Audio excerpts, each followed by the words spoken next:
I was going with my sister on a train. My sister saw that I was restless. She asked me, why getting restless around in that way? And I said that we can track a 6-inch envelope going from one part of the world to the other part of the world. Here is a probably half a kilometer long train and I cannot track it where it is. I don't know where it is. So as a society, we've changed. Our expectations have changed. And the providers who are there, they didn't evolve that fast. Economy cannot grow without people moving around freely in the country. So if the economy has to grow, people need to have an ability to travel freely.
My father is an engineer. It was a paper factory and he was in charge of the operation side of it. That's where he worked. My mother was a housewife. It was a small town at that time.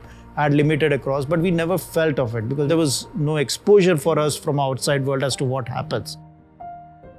My father got a job in Sirpur Kakashnagar in Andhra Pradesh. I moved with them.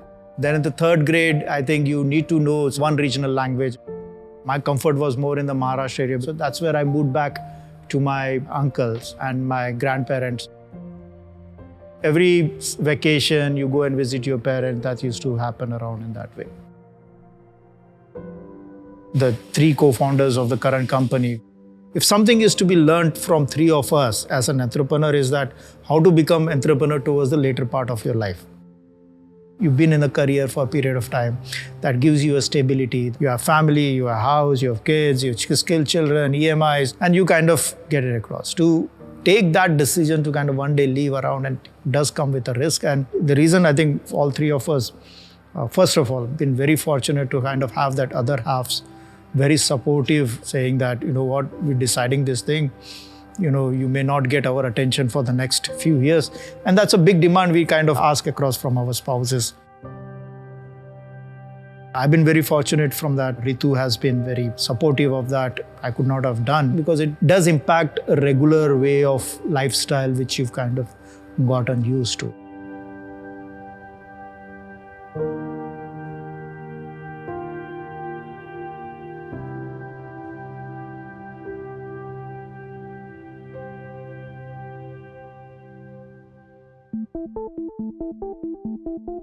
So INTRCITY Smart Bus provides safe, convenient and hygienic bus travel options on the crowded routes where train may or may not be an option. The way we kind of look at it across is how can we help people take a long distance journey. INTRCITY, we kind of do it around, so one brand around which we have is Rail Yatri. Rail Yatri focuses on train travelers and the second is the Smart Bus. Smart buses are more in some sense driven around from a perspective that people get uniform kind of experience. Our idea across is that if we can remove those barriers from people's decision making, and if they get a train, great. If they get a bus, great. You don't have to worry. The services would be similar. For the travelers, we are assuring them uniform experience, which is driven by tech and services and hospitality. Today, we are providing buses about 18 cities across in India, covering about 800 routes. Soon we'll be reaching to about 150 buses across the country. One of the big promise which we make as part of our offering is on-time journey. So to track, how the bus is moving, where is it kind of causing delays or where is it across. So technology becomes a big enabler in the decision making, what we have to do on a day-to-day fashion. Many other countries like the US and something, I can take my car and drive 400, 500 kilometers, miles around. Indians don't have that luxury. They are dependent on public transportation system. I think we expect about 70% of India's population in the next 10 years to reside in about 20% of the towns in India. That system is going to get choked up. From that perspective, the transportation and ability for people to move around freely is quite important. There was one customer who wrote across saying that now I can trust on INTRCITY to take my mom from my city to my place. There's a bus captain and they can take care of my mom I trust it. Somebody wrote to us saying that how he was happy to see a washroom in a bus because of his brother who was suffering from some diabetes or a sugar, the kind of disease, and needed to go. When you kind of hear these kinds of stories, that you just feel that people start considering, hey, this is available to me and now I can take it across in a better way.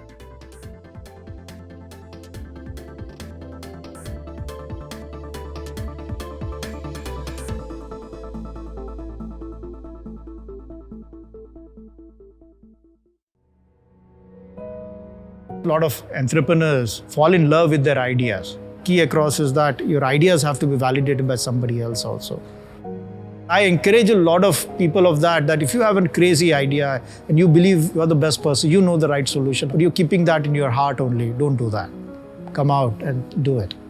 8 out of 10 times it will work out for you. You'll be happy, you'll do something, because people who worked in the industry, they have a lot of way of how to put in a perspective around in that way. Next 500 million are going to be the biggest consumer of services. They are going to be very aspirational. They will demand better services and services will need to be customized for them. This next 500 million, whatever services we are happening, and if it can be consumed by that, that's where the impact of the services will come around in that part. What we are offering today, it's not more across is that this is something a premium class people would require or something like that. These are the basic conveniences, basic requirement of the services, which includes safety, cleanliness, hygiene. These are the things they will require as part of their services. When you're looking at targeting across a particular consumer base, keep in mind that this is going to be an onion peeling journey. India is the right space to demonstrate all the social entrepreneurship just because of the sheer number of problem statements which are waiting there to get solved. Travel is essential lifeline of a country. We have to travel. People have to feel unrestricted in traveling. They need to kind of feel across wherever they want to go. That's what drives an economy, and that's where we believe we will provide an impact around. One thing which hasn't changed, India will always remain a greenfield for at least, I would probably say, 4 or 5 decades out there.